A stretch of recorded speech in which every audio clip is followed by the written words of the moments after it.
Hello guys, I'm very excited to share that we have completed our Cursor AI for Beginners course. So let's quickly dive into what we have done in this course.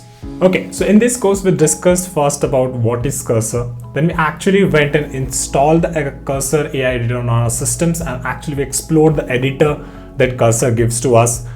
Then we actually went and built our first app using Cursor. We also learned about the various development workflows that we go through in our software engineering lifecycle and how we can use Cursor to kind of replicate those lifecycle.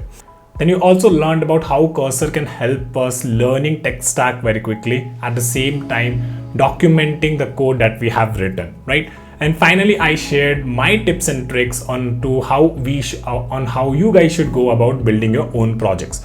So this is the playlist link and this is the notes link. Let me quickly open the playlist link so you can see all the videos that we have posted on a Cursor for Beginners course.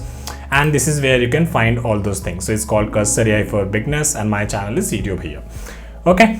And this is where all the notes are being posted as well. So if you want to just go through the notes that we have done, I have also added a new README file where you can go through all the notes that we have posted for each lecture. So you can click on this and see the notes that we have created for each of our files. Okay, so let this file load and we'll see that these are the notes that we have for each lecture.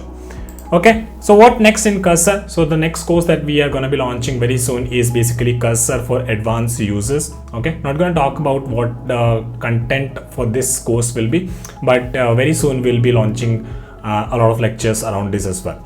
And finally, when we are done with our Cursor for Beginners course and Cursor for advanced users, this is the time we should start building a lot of projects. In our advanced Cursor course, what we'll do, we'll actually talk about a lot of prompts, right? Prompts are very important in today's world. Knowing code is good and all, but knowing prompts and prompt engineering is a must-have skill in today's world. And then using the two courses that we have done, we'll finally go, and this is my third course on Cursor, which will be where we'll be building 5 portfolio ready projects using Cursor. Okay guys, so that is it for this video, and very thank you for sticking so far, and we'll deep dive into advanced course for Cursor. See you soon. Bye.